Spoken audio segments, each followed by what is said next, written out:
Bonjour. Cet exposé va couvrir la période qui sépare l'immédiat après concile de Nicée en 325 jusqu'à la tenue du concile d'Antioche en 341. Vous verrez que l'histoire de l'Église est une histoire tourmentée et qu'Athanase n'a pas eu une existence de tout repos sur cette période. Celle-ci nous enseigne également, si cela a été nécessaire de le rappeler, que l'Église a eu ses pires adversaires à l'intérieur et que lorsque vous voyez un évêque orthodoxe, vous êtes parfois en droit de vous demander si vous ne voyez pas quelqu'un qui ne travaille qu'à son ambition personnelle et non à la construction du royaume. Il serait naïf de croire que le concile de Nicée permit immédiatement d'en finir avec l'arianisme. Certes, l'empereur Constantin se fit l'ardent défenseur de la foi nicéenne. Il fit brûler tous les écrits d'Arius. Le simple terme arien, comme partisan de cette doctrine, fut interdit, et avoir chez soi les écrits d'Arius était passible de mort. Certes, Constantin fit bannir également Théognis, évêque de Nicée, et le fameux Eusèbe de Nicomédie, reprochant en plus à ce dernier d'avoir participé à la persécution de Licinius. Pourquoi Constantin fit-il bannir deux évêques ayant pourtant signé les décrets du concile de Nicée? Eh bien, parce qu'une fois rentrés dans leur diocèse, ils n'eurent de cesse d'attaquer les conclusions du concile. Il reprochait au fameux terme homoousios d'apporter des ambiguïtés, de susciter des problèmes doctrinaux. La condamnation ne tarda pas, car les deux furent expulsés en Gaule et remplacés dans les 3 mois qui suivirent le concile de Nicée. En 328, Alexandre d'Alexandrie mourut, et c'est tout naturellement Athanase qui lui succéda sur le trône d'Alexandrie. Le plus grand adversaire de l'arianisme était sacré à l'endroit même où était née l'hérésie. Il ne faudrait pas croire que le parti arien était pour autant détruit. Constantia, sœur de Constantin et veuve de Licinius, avait une foi arienne. Elle intercéda avec succès auprès de l'empereur Constantin qui s'adoucit sur le sujet. Arius put revenir d'exil. Eusèbe et Théognis regagnèrent leur diocèse la même année, en 328. Pourquoi ce revirement de Constantin ? Il faut bien comprendre que l'empereur cherchait davantage la paix dans l'Empire plutôt que d'incarner un champion de l'orthodoxie, plaçant la vérité au-dessus de tout tel un Athanase d'Alexandrie. Eusèbe de Nicomédie, fin diplomate, défendit insidieusement sa doctrine partiellement arienne en menant une lutte acharnée contre les homoousiens, les orthodoxes nicéens. Il proposa à l'empereur de réunir tout le monde sur une déclaration différente, sans ce mot homoousios, si clivant selon lui. Ayant en Athanase un adversaire acharné, il chercha à semer le doute sur son sacre épiscopal. Il est toujours savoureux de voir un évêque en violation canonique flagrante. Je rappelle qu'il avait abandonné son siège de Bérite pour aller à Nicomédie, chercher des poux à un saint Athanase. Voyant qu'il avait affaire à trop forte partie, Eusèbe de Nicomédie s'attaqua à Eustate d'Antioche, fervent partisan de l'homoousios. Eustate avait par exemple durement attaqué Eusèbe de Césarée, soupçonné d'être arien, ou du moins crypto-arien, car partisan d'un juste milieu entre Athanase et Arius, qu'il voyait comme deux extrémistes. Eusèbe de Nicomédie organisa un concile à Antioche en 330 pour démêler la situation. Eustate fut victime d'une cabale et fut accusé d'avoir entretenu une relation avec une femme et de l'avoir mise enceinte. La cabale réussit et Eustate se retrouve déposé et exilé en Illyrie, actuelle Albanie. Le patriarcat d'Antioche entra dans une période d'instabilité qui dura des décennies. Eusèbe de Nicomédie se retourna de nouveau contre Athanase d'Alexandrie. Pour cela, il s'allia avec les Méléciens d'Égypte. Bien qu'orthodoxes sur la doctrine du Verbe à l'époque de Nicée, les Méléciens se donnèrent comme guide un certain Jean Arpache ou Arpac, qui, contrairement à Mélès, par haine d'Athanase, préféra s'allier aux Ariens et les rallia sur leur vue hérétique. Eusèbe envoya ensuite une lettre menaçante à Athanase, demandant la réintégration d'Arius et son autorisation à la communion eucharistique. Athanase se rangea derrière les conclusions du concile de Nicée. Eusèbe adressa alors une lettre à l'empereur, pour qu'Arius puisse être reçu à la communion. Constantin, gravement malade et affaibli à l'époque, demande à Arius de signer une profession de foi nicéenne. Arius rédige un texte d'une grande fourberie que nous possédons encore. Eusèbe plaida pour Arius. Constantin, malade et abusé, fit envoyer une lettre à Athanase, plaidant pour la réintégration d'Arius. L'évêque d'Alexandrie refusa la demande de l'empereur, justifiant qu'il était impossible pour l'Église d'accepter les hérétiques à la communion. Constantin demanda donc qu'un concile auditionne Arius pour tester son orthodoxie. Une cabale fut alors organisée contre Athanase pour faciliter la réintégration d'Arius. 3 prêtres méléciens l'accusèrent d'innovation liturgique. L'accusation était subtile car on accusait Athanase d'avoir introduit un linge liturgique particulier, mais surtout de financer sa fabrication, il s'agit du linge, avec un nouvel impôt, ce qui était un privilège impérial. Athanase se retrouva convoqué à Nicomédie pour s'expliquer sur ce point. On l'accusa en outre d'avoir dans son équipe le prêtre Macaire qui aurait brisé un calice des Méléciens. Enfin, Athanase fut accusé d'avoir donné beaucoup d'argent à un certain Philomène, accusé de haute trahison. Athanase fut retenu dans une sorte de semi-liberté, mais parvint à se disculper et revint à Alexandrie avec les honneurs impériaux. Ceci dura toutefois longtemps, puisque nous avons des lettres pascales de la main d'Athanase, écrites en 331 et 332, émanant de la résidence de l'empereur à Nicomédie. Les adversaires d'Athanase passèrent alors au cran supérieur. Ils firent accuser l'archevêque d'Alexandrie de meurtre et de sorcellerie. Jean Harpac fit courir ce bruit comme quoi Athanase aurait tué Arsenius, un évêque égyptien. Athanase dut à nouveau se dédouaner de cela. Il dut faire chercher le fameux Arsenius partout, qui fut finalement découvert dans un couvent. Les adversaires d'Athanase résolurent d'organiser un concile à Césarée en 334, mais Constantin le fit annuler. Celui-ci n'était pas dupe de toutes les manœuvres qui avaient lieu contre Athanase. L'empereur fit bâtir la grande basilique du Saint-Sépulcre à Jérusalem et se fit amadouer par Eusèbe de Nicomédie, qui lui susurrait à l'oreille d'accompagner le triomphe de la consécration du bâtiment avec le triomphe de la paix retrouvée dans l'Église au moyen d'un concile pour mettre les choses à plat. L'empereur consentit donc à la réunion du concile de Tyr en 335. Ce concile ressembla davantage à un traquenard anti-Athanase qu'à un véritable concile.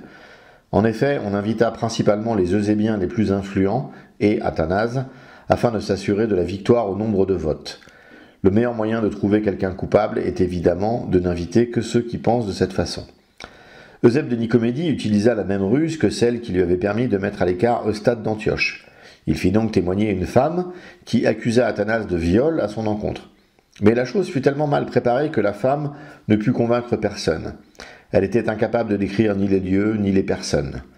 Le concile ressassa les anciennes accusations, meurtre d'Arsenius, main du cadavre utilisé pour de la sorcellerie, un autre complot autour d'un certain Ischiras, homme qui s'était fait prêtre tout seul dans la métropole d'Athanase, et que celui-ci avait essayé d'empêcher de célébrer. On accusa Athanase d'avoir utilisé des méthodes très violentes à son encontre. Ceci était également faux, mais les Eusébiens faisaient miroiter au dit Ischiras un poste d'évêque pour ses calomnies envers Athanase. Le concile de Tyr tournait en rond. Constantin y adressa même cette lettre, preuve que sa naïveté envers Eusèbe avait ses limites. « Je ne comprends rien à toutes les choses que vous avez décidées dans votre assemblée au milieu de tant d'orages et de troubles. Je crains que la vérité ne disparaisse parmi ces violences. Vous ne nierez pas que je sois un fidèle serviteur de Dieu, puisque c'est grâce au culte que je lui rends que la paix règne sur la terre et que son nom est béni, même par les barbares qui auparavant ignoraient la vérité. Ces barbares devraient nous servir de modèle, car, par la crainte qu'ils ont de notre puissance, ils observent la loi de Dieu, tandis que nous, qui professons plutôt que nous n'observons la sainte foi de l'Église, on dirait que nous ne faisons jamais que les choses qu'inspirent la haine et la discorde et qui tendent à la ruine du genre humain. » Athanase, pour faire pencher les votes en sa faveur, avait fait venir des évêques égyptiens, dont le célèbre Paphnus, qui avait été présent à Nicée. Les évêques égyptiens écrivirent cette lettre qui nous est conservée, qui permet de comprendre l'ambiance générale au concile de Tyr. De quel droit, écrivait-il, ces gens-là, donc il faut comprendre les Eusébiens, ont-ils réuni un concile contre nous? De quel front peuvent-ils appeler concile cette réunion présidée par un comte, où des appariteurs de justice étaient présents, où, à la place des diacres de l'Église, on voyait des gens de police introduire et faire ranger des assistants, où le comte parlait pendant que les évêques se taisaient et se courbaient sous ses paroles, où ce qui plaisait au commun des évêques était empêché par le magistrat. Il commandait et des soldats nous faisaient mouvoir. En somme, frères chéris, quelle espèce de concile était-ce là, où la mort et l'exil pouvaient être prononcés contre nous s'il avait plu à César. S'ils avaient voulu juger en évêque, qu'avaient-ils besoin de comtes et de soldats et des lettres de convocation signées d'un empereur? Le concile prit une telle tournure que l'intégrité physique d'Athanase et sa sécurité personnelle commençaient à être en question. Ses partisans le firent partir en bateau pour le mettre en sécurité à Constantinople. Beaucoup d'évêques quittèrent le concile. Ne resta que Marcel d'Ancyre, qui livra une résistance héroïque dans ce traquenard. Athanase fut déposé, avec interdiction de revenir à Alexandrie. Les Méléciens furent admis à la communion de l'Église, et Ischiras fut nommé évêque. Une lettre fut adressée aux évêques égyptiens, les sommant de rompre toute communion avec Athanase. Arriva la dédicace du Saint-Sépulcre à Jérusalem. L'empereur convoqua les évêques qui quittèrent donc Tyr pour Jérusalem et y rejoignirent de nombreux autres déjà présents. De nouveau réunis à Jérusalem, cette faction eusébienne entama un procès contre Marcel d'Ancyre, qui s'était battu pour Athanase et qui avait publié un livre dénonçant les positions pro-ariennes d'Eusèbe de Césarée. Cette réunion a pris le nom dans l'histoire de Concile de Jérusalem. Il fut décidé principalement la réintégration des Ariens à la communion de l'Église orthodoxe. Nous sommes en 335. Athanase, à Constantinople, attendait le retour de l'empereur pour évoquer avec lui les infamies du concile de Tyr. En sa présence, il se plaint des irrégularités du concile. Ce point est intéressant car nous avons ici un évêque qui demande au pouvoir séculier de regarder des choses relatives au domaine ecclésiastique. Nous avons ici une illustration de la symphonie byzantine qui se met en place. Mais attention, Athanase ne demande pas à Constantin de regarder la valeur théologique des choses, mais lui demandait la convocation d'un nouveau concile davantage équilibré et qui ne soit pas aux mains des Eusébiens. L'empereur organisa donc le concile de Constantinople en 335, rien à voir avec le second concile œcuménique qui aura lieu aussi à Constantinople en 381. Une partie des évêques eusébiens, écœurés par le déroulement du concile de Tyr, ne vinrent pas. Seuls vinrent les eusébiens les plus extrémistes. On notera pour la postérité qu'étaient présents les deux Eusèbes, de Nicomédie et de Césarée, ainsi que Théognis de Nicée. Les accompagnaient les évêques Maris, Patrophile, Ursae et Valens. Probablement pendant la route de Jérusalem à Constantinople, ils imaginèrent une nouvelle calomnie contre saint Athanase. On l'imagina coupable d'empêcher le transport annuel des blés d'Alexandrie à Constantinople. L'affaire du calice brisé et l'assassinat d'Arsenius furent abandonnés au profit de cette nouvelle accusation. Celle-ci fonctionna puisque Constantin, probablement pas dupe de la manœuvre un peu grossière, considéra néanmoins qu'il valait mieux exiler temporairement Athanase dans la partie occidentale de l'Empire, afin que les esprits se calment. Il envoya donc le héros de Nicée à Trèves, capitale de la Gaule belgique. D'après Sozomène, historien de l'Église, Constantin convainquit Athanase que cela était le seul moyen de rétablir la paix dans l'Église. Pour rééquilibrer, Constantin interdit que l'on élise un successeur à Athanase tant qu'il serait en Gaule. Athanase fut reçu à Trèves de façon bienveillante par Constantin le Jeune, le fils de l'empereur. Quant à Marcel d'Ancyre, il fut déposé lors de ce même concile. Le prétexte fut qu'il n'avait pas voulu se rendre à Jérusalem pour y voir le sacre du Saint-Sépulcre sous la direction d'Eusèbe de Césarée. Les Eusébiens transformèrent cette attitude en affront envers l'empereur. Marcel fut renvoyé dans sa province de Galatie et son ouvrage anti-Eusèbe fut frappé d'interdit. Il ne faudrait pas croire, via son attitude pro-Athanase à Tyr, que Marcel d'Ancyre était parfaitement orthodoxe. Saint Hilaire de Poitiers, Basile de Césarée et Jean Chrysostome le considèrent hérétique. D'après Hilaire, Athanase se serait aperçu de soucis dogmatiques et aurait rompu toute communion avec lui dès 349. Il semblerait que cela soit sa doctrine de l'engendrement éternel du Fils qui pose problème. Mais cela n'est pas le sujet de cet exposé. Athanase écarté, Eusèbe de Nicomédie voulut pousser jusqu'à faire communier Arius à Constantinople. Alexandre, évêque de Constantinople, était un des évêques du concile de Nicée. Constantin exigea une confession de foi d'Arius. Celui-ci jura qu'Alexandre d'Alexandrie avait travesti ses positions et qu'il était parfaitement orthodoxe. Athanase, informé par des témoins, rapporte qu'Arius déclara sous serment que la doctrine qu'il avait vu condamner 10 ans plus tôt n'était pas sa doctrine. Constantin lui répondit « Si ta foi est orthodoxe, tu as eu raison de jurer. Si elle est impie, que Dieu te juge à cause de tes serments. » Constantin donna alors l'ordre à l'évêque Alexandre de Constantinople de recevoir Arius à la communion. Eusèbe menaça Alexandre de déposition en cas de désobéissance. Le samedi, Alexandre, entrant dans l'église où Arius devait communier le dimanche, pria de cette façon. « Seigneur, prenez ma vie, avant qu'Arius n'entre dans ce temple, ou, si vous voulez avoir pitié de votre église, empêchez ce scandale, pour que l'hérésie n'entre pas avec Arius dans l'église. » Le samedi soir, Arius, traversant la ville, ayant à sa suite un nombre important de partisans, fut pris d'un mal subit et violent au moment de soulager un besoin naturel pressant. Il y eut visiblement une rupture intestinale ou une colique d'une extrême violence. Arius mourut donc ainsi, juste avant de communier. Sa mort et ses circonstances frappèrent évidemment les imaginations. Nombreux furent ceux qui virent un châtiment divin dans cette mort. C'est ainsi que l'Église le rapporte évidemment dans ses textes de Synaxaire, et Constantin se rangea également à cette opinion. Athanase ajoute que cette mort entraîna la conversion de nombre d'Ariens. Arius meurt en 336. Les partisans d'Athanase se démenaient pour faire revenir leur champion à Alexandrie. Saint Antoine, le célèbre moine du désert égyptien, envoya plusieurs lettres en ce sens à l'empereur. Mais Constantin était avant tout soucieux de la paix dans l'Église, et pas forcément de la pureté de sa doctrine. C'est pourquoi il envoya aussi en exil Jean Arpac, qu'il jugea trop insistant sur son ambition de monter sur le trône d'Alexandrie. En 337, Constantin tomba malade. Il se rendit dans la ville thermale de Hélénopolis, nommée ainsi en l'honneur de sa mère. Sentant la mort approcher, il résolut de demander le baptême.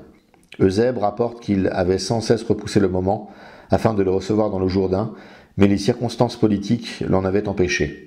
En tout cas, Dieu en décida autrement. Plusieurs évêques vinrent assister à son baptême. Il était tombé malade peu après Pâques et mourut le jour même de la Pentecôte, à midi. Dans la patristique, Constantin est plutôt vu positivement, à part Saint Jérôme. Constantin fut dur avec Athanase en l'exilant, mais en politique, il a toujours privilégié la paix. On ne peut pas remettre son orthodoxie en doute, puisqu'il a toujours demandé aux différents acteurs de cette histoire de rester fidèles à Nicée. Arius et les deux Eusèbes lui ont menti tout le temps. Sa dernière décision impériale fut de rappeler Athanase d'exil, ce qui peut montrer quel était son état d'esprit. Le testament de Constantin partageait l'empire de la façon suivante. Constantin, le fils aîné, régnerait sur la Gaule, la Bretagne et l'Espagne. Constance, la partie orientale. Constant, l'Italie et l'Afrique. Enfin, les deux neveux Dalmatius et Hannibalianus reçurent la Thrace, la Macédoine, l'Irélie et l'Achaïe pour le premier, et le Pont ainsi que les pays limitrophes pour le second. Les deux neveux furent rapidement massacrés, probablement à l'initiative de Constance. Les trois fils se réunirent en Pannonie en 338 pour organiser entre eux la succession. Ce n'est qu'à ce moment précis que Constance officialisa la fin de l'exil d'Athanase via un courrier que son père Constantin lui avait remis avant de mourir. Grégoire de Nazianze rapporte qu'Athanase arriva à Alexandrie en novembre 338 et fut accueilli par une liesse populaire immense que seuls peuvent connaître les empereurs. On ne sera pas surpris d'apprendre que les Eusébiens virent dans la mort de l'empereur le moment idéal pour donner à l'Église une doctrine arienne, une bonne fois pour toutes. Constantin avait toujours considéré Nicée comme son œuvre, et de son vivant il était impossible d'attaquer le concile, ni la doctrine orthodoxe qui en était issue. Au plus, avait-il réussi à persuader Constantin qu'Athanase était un ami des conflits et des divisions, un fanatique dangereux pour la paix de l'Empire. Les historiens de l'Église rapportent unanimement comment les partisans de l'arianisme gagnèrent la cour de l'empereur d'Orient à leur cause. Les Eusébiens firent déposer le patriarche Paul de Constantinople, et c'est le fameux Eusèbe de Nicomédie qui lui succéda sur le trône de Constantinople. Au même moment, toujours en 338 donc, Eusèbe de Césarée meurt. Il reste comme un grand historien de l'Église. Du point de vue théologique, les choses sont moins à son avantage. Il est déclaré hérétique par Athanase, Épiphane, Jérôme et Photius, ce qui suffit à prouver la chose. Le parti eusébien et arien attaque Athanase de tout bois. Ils reprennent les calomnies. Sosomène rapporte par exemple comment ils l'accusèrent d'être rentré sans fondement canonique, de bloquer de nouveau le blé égyptien en direction de Constantinople, d'infliger des sévices à la population qui lui serait hostile. Pourtant, l'évêque de Rome, Jules, avait réalisé une enquête en 338 pour vérifier les allégations des Eusébiens. Toutes les conclusions avaient été en faveur d'Athanase. Ce qui passait pour du vol de blé était des distributions aux pauvres qui ne mettaient pas du tout en danger Constantinople. Il n'y avait aucune persécution d'aucune sorte contre les Eusébiens ou les Ariens, à part l'excommunication bien sûr, et la population avait un amour et un respect immense pour son patriarche. Les Eusébiens à Rome demandèrent un nouveau concile. L'évêque Jules acquiesça à leur demande. Athanase se rendit à Rome pour visiter l'évêque Jules. Les Eusébiens manœuvrèrent en son absence pour faire nommer un certain Grégoire de Cappadoce à sa place. Le peuple d'Alexandrie réagit de manière violente. Les églises furent bloquées et envahies pour empêcher qu'elles ne soient saisies par les Ariens. Tout ceci eut lieu pendant le carême de Pâques. Athanase, rentré en hâte, fut presque arrêté par le préfet de police égyptien qui avait organisé toute la manœuvre. Il parvint à s'enfuir in extremis 4 jours avant que Grégoire de Cappadoce n'arrive de sa région à Alexandrie, le vendredi saint. De nombreuses situations d'affrontement, de dégradation et voire même de profanation nous sont rapportées par les récits des historiens ecclésiastiques. Nombre de personnes, dont de nombreux nobles, furent fouettés en public pour leur opposition à Grégoire. L'Église universelle est alors en émoi des événements d'Alexandrie. L'évêque de Rome en témoigne. Athanase fut déposé à Antioche par les Eusébiens, le Cappadocien fut, contre toutes les règles, sacré évêque et envoyé à Alexandrie avec une escorte militaire. Ces événements ont probablement eu lieu à la Pâque 339. L'allusion du pape Jules à la ville d'Antioche nous indique que les Eusébiens se sont probablement réunis à Antioche pour fomenter tout cela. Mais cela n'a rien à voir, bien évidemment, avec le concile d'Antioche qui va clore cet exposé. L'attitude d'une partie de la population d'Alexandrie peut être un formidable enseignement pour les orthodoxes aujourd'hui, tenter de rejoindre les paroisses de l'orthodoxie officielle en attendant d'avoir des prêtres rattachés à un évêque véritablement orthodoxe. Ce peuple, fidèle d'Alexandrie, refusa toute communication avec Grégoire l'usurpateur. Il refusa tout secours spirituel prodigué par les Ariens. Beaucoup restèrent sans baptême.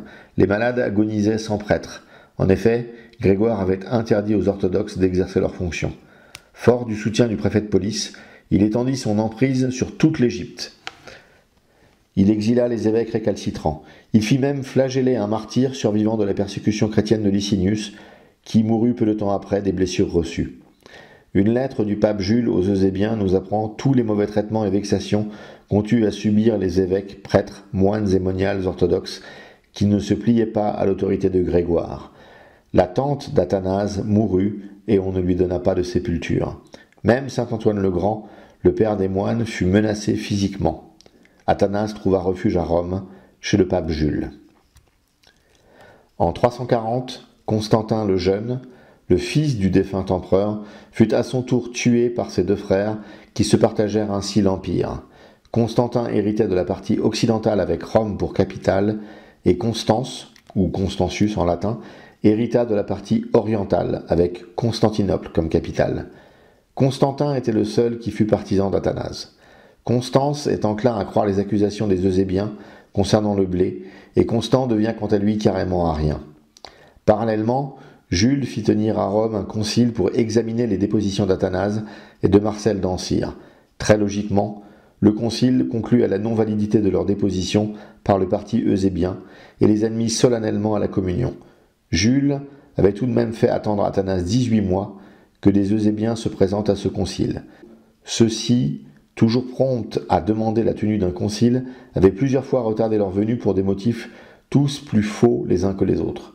Jules avait donc finalement tenu le concile sans eux, comprenant qu'il ne viendrait jamais dans un concile dont il n'aurait pas la conduite.